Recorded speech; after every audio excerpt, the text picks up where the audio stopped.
Okay, let's get into this.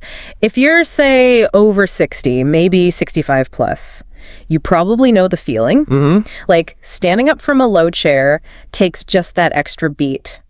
Or your legs feel, just a little less solid. Yeah. Or stairs suddenly feel like a real mountain. Exactly. That kind of subtle, sometimes really frustrating sense of losing muscle strength. It's super common as we get older. It really is.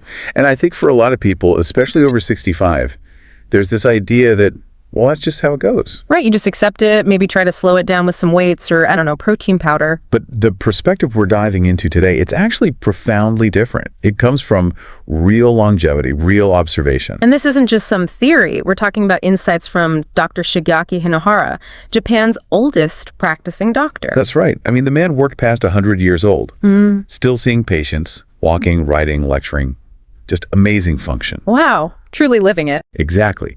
And what he saw, observing healthy older people in Japan for decades, it really challenged that whole Western focus on, intense workouts and supplements being the only answer. So what was his take then, if not the gym? He believed the real power, the real key, was in the kitchen, specifically finding a rhythm. What you eat, sure, but also when you eat it, and how the food supports your body's deeper systems for strength. Okay, rhythm and deeper systems. Interesting. So our mission for this deep dive is to unpack 5 specific foods Dr. Hinohara really highlighted. Foods he saw genuinely helping seniors keep, and sometimes even rebuild, muscle, often without needing that heavy exercise piece. And you mentioned there's one that's kind of surprising, that he put special emphasis on. Yeah, we'll save that one for last. It's maybe not what you'd expect. But these foods, his point was, they do more than just preserve muscle. What else? They protect your independence. They support your balance, which is huge for preventing falls.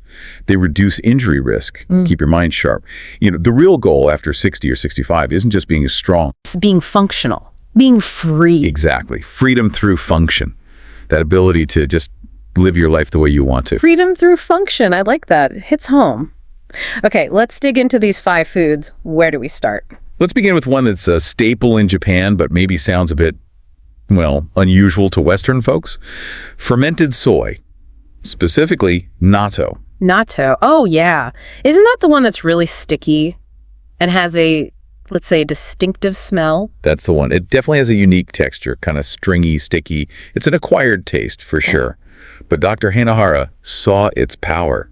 Beyond just protein, it's a complete protein from a plant. Meaning all the essential amino acids. All 9, which is a game changer, especially for older adults who might struggle with heavier proteins or just aren't getting enough variety. Okay, complete plant protein, easy to digest potentially. Makes sense. And then there's vitamin K2. It's packed with it. K2 is crucial for directing calcium. To your bones, right? Not your arteries. Precisely.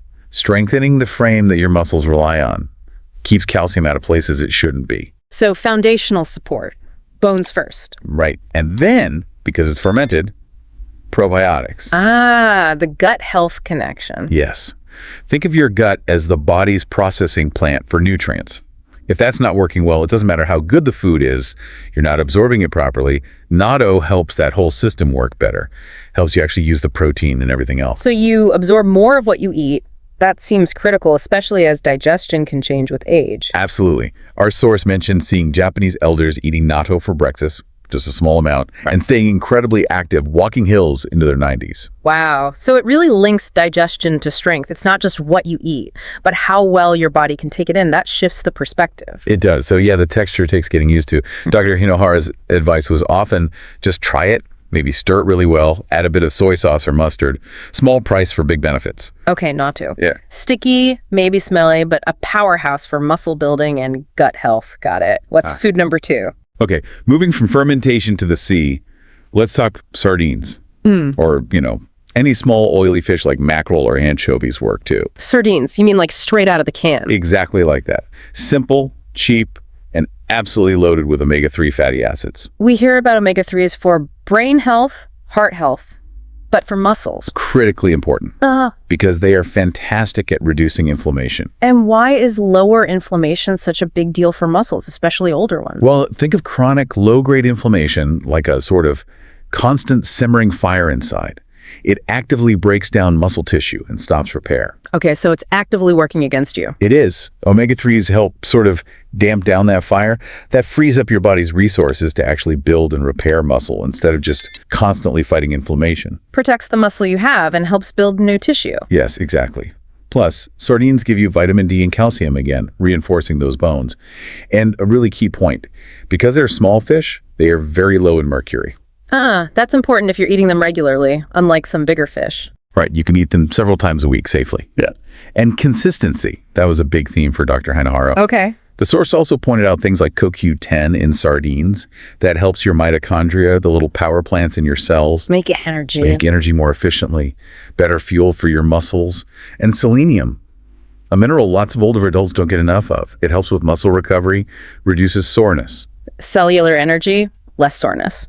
That sounds directly related to just feeling more capable, less fatigued day to day. You mentioned balance too earlier. How does fish fit in? Good question. Strong muscles are key for stability, obviously, but so is a quick reacting nervous system. Omega-3s are vital for nerve health, for that communication. So the signals get through properly for coordination. Exactly. So sardines aren't just building blocks. They're helping with the signaling, the energy, keeping you steady. It's the whole package. Just a small tin, maybe 2 or 3 times a week. Really protective. Amazing what's in that little tin. Okay, so we have natto, sardines. What's the third food on the list? Number 3 is seaweed. Now, this one might sound even more unusual to some than natto. Seaweed, like in miso soup or wrapped around sushi? That's the stuff. Wakame, nori, kombu, different types. Dr. Hinohara saw it as a kind of silent powerhouse for longevity and muscle support. Silent powerhouse. Yeah. Okay. What's in it? Minerals.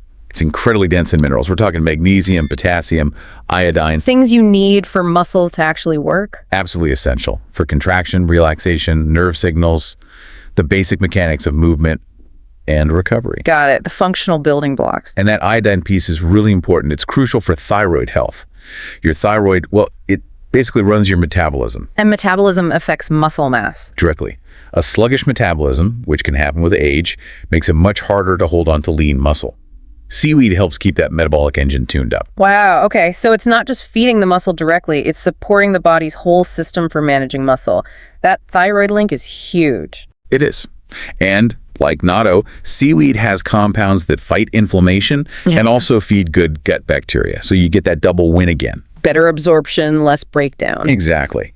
Dr. Hinohara saw it as this gentle but really effective way to fill those nutritional gaps that tend to widen as we get older.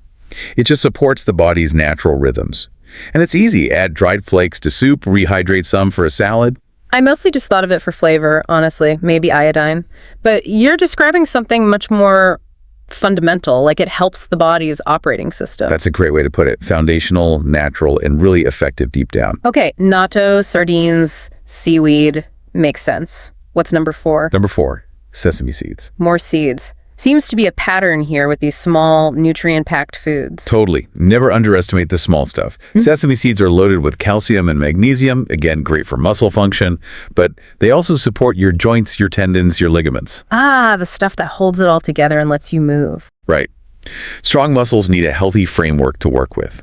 And sesame seeds have these unique compounds, lignans, and something called sesamin. Okay, what do those do? Our source highlighted them as really important for older bodies. They help fight that oxidative stress. Remember, this cellular rust.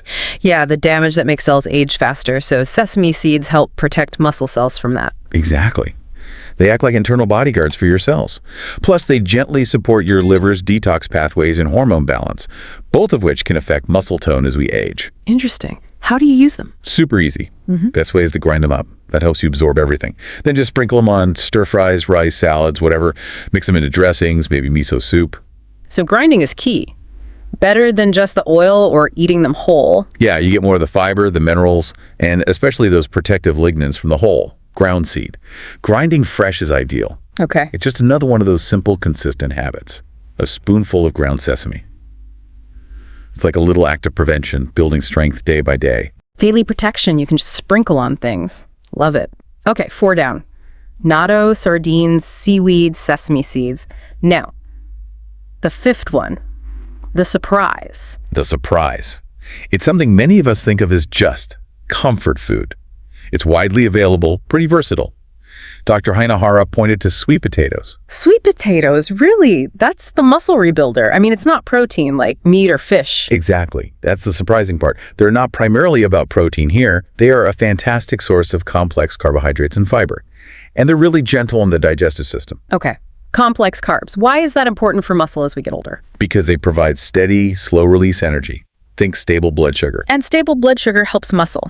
How? It means your body has consistent fuel on hand for muscle repair and recovery. Especially important after any kind of activity, even just walking. No big energy spikes and crashes that stress your system. Okay, steady fuel for repairs. Makes sense. Plus, they're packed with antioxidants. Beta-carotene, and especially the purple ones common in Okinawa, these things called anthocyanins, they fight inflammation and that cellular rust again. Protecting the muscle cells and the energy factories inside them. Exactly. They also seem to help regulate hormones related to hunger and fullness. So they help you feel satisfied, maintain a healthy weight, which takes strain off muscles and joints, and they're just deeply satisfying. Yeah, they are comfort food. Our source mentioned Japanese elders often eat them just steamed, maybe with a little sea salt, or even chilled as a snack. Steamed sweet potato as a power snack. That's a new one for me. And the fiber. Some of it is resistant starch, which is fantastic food for your good gut bacteria. Bringing it back to the gut again. It's all connected. Healthy gut, better absorption of everything that supports your muscles. So, sweet potatoes. They fuel you, fight damage, help your gut, give sustained energy. Dr. Hinohara really saw them as an unsung hero for keeping people functional. Wow. That totally reframes sweet potatoes. Not just a side dish, but like foundational support for muscle, brain, gut, everything. It really does. And it pushes back against that common advice, especially for older folks, to just cut carbs drastically. Right. Dr. Hinohara's view was more about wisdom. Choosing the right carbs, like sweet potatoes, and timing them well, they become tools for healing and energy. It's not about deprivation. It's about sending that message to your body. You're safe, you're supported, you can rebuild. That's such a powerful message. So these 5 foods, natto, sardines, seaweed, sesame seeds, sweet potatoes, as you said, not really exotic in Japan, just staples. Exactly. Yeah. Simple, everyday foods. And Dr. Hinohara's observation over a lifetime was that consistently including these kinds of natural rhythm-supporting foods was a huge part of why Japanese elders often stay so strong, sharp, and mobile well into their 90s and beyond. It's about nourishing the foundation. That is such a valuable perspective, especially if you're over 65 and thinking, how do I keep my vitality, my independence? Okay, before we finish up this deep dive, if someone listening wants to put one piece of this into action, just one thing based on Dr. Hinohara's wisdom, what's the starting point? Start with breakfast. Breakfast. Why breakfast? Because it really sets the tone for the whole day. Yeah. Metabolically, energetically. Remember, Dr. Hinohara emphasized rhythm? Right. Adding just one of these key foods to your very first meal sends a powerful signal right away. It tells your body, okay, today we're nourishing strength, we're supporting function. So consciously choose one of these 5 for your morning routine. Yeah. Maybe it's that spoonful of ground sesame on your porridge or yogurt. Maybe it's a small piece of grilled sardine if you eat eggs. Maybe a little seaweed in soup if that's your thing. Whatever fits. And then make it a small ritual. Don't just gulp it down. Sit. Breathe for a second. Chew your food. Turn that simple addition into a conscious moment of restoration. And intention matters. It really does. That consistent rhythmic practice done with intention. That's what he saw, making the difference over the long haul. Making that small, intentional choice at breakfast feels doable, right? But the potential impact, thinking about Dr. Hinohara's insights, maintaining strength, balance, that independence, that freedom through function we talked about, it feels huge. Definitely something to reflect on. Maybe try starting tomorrow morning.